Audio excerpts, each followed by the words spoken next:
Well, if you have kids, it's bound to happen at some point in your home. Something winds up broken, like a lamp. And when you ask your kids about what happened, they all say someone else did it.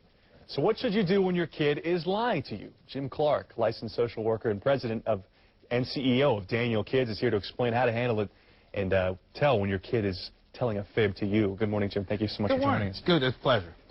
When do we start seeing kids start to develop the ability to lie to you? Well, parents, one of the things they need to know is everything is age appropriate. Children will begin at a very young age to talk to fantasize or things like that, and parents often say, well, what about my toddler? Well, you know, children who are under the age of 3, they really can't tell the difference between truth and fantasy. Okay. So you've got to be aware of that. So that's an age where you're not going to have any type of consequences, obviously. When children get into to about the 3 to 5 year old, again, they're starting to, at that point in time, to use their imagination. And it's really a kind of, I see a monster under my bed. That's really when they're starting to look at new ideas and processes. And so that's okay for them to be aware of. Now, if a parent is really aware that a child has told a fib or told a lie, then it's good to address that. But again, address the situation. Hey, somebody broke this lamp, or mistakes happened. And Timmy is so upset, maybe we can fix this. So about that age is really where you want to start to talk about it's okay to admit mistakes. Now, when they get into the 5 to 8 year old range, then you really know that children do know the difference between right and wrong. And this is when they're trying to deceive. They start to try to really deceive. That's correct. Yeah. And that's a very important thing. You've got to kind of figure out, why is this child lying? Is it because of the fact that they're afraid of the consequences?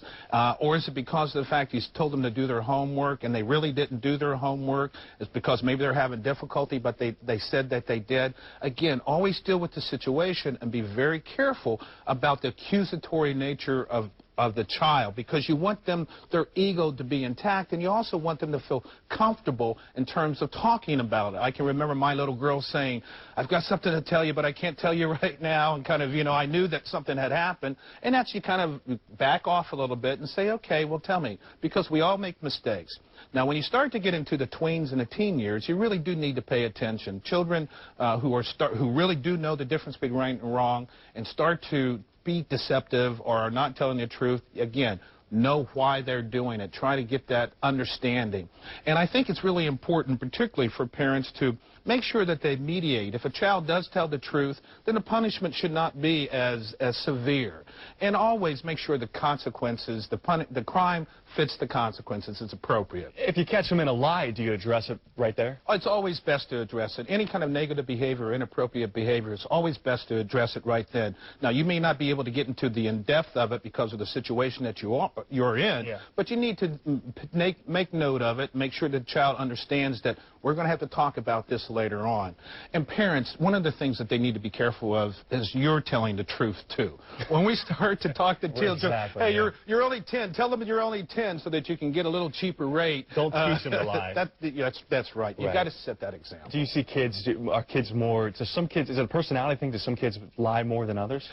Sure, it is. But if you start to see chronic lying in a child, then that's when you may need to look at professional help, because either the consequences in the past previous behavior may have been so severe that they're afraid to tell the truth. There's some moral development issues that are going on there. So that's when you seek professional help. Okay, Jim, thank you so much. If you'd like more information on this topic or other family-related issues, go to news4jax.com, click on the Scene on 4 tab, and look under Weekend Headlines.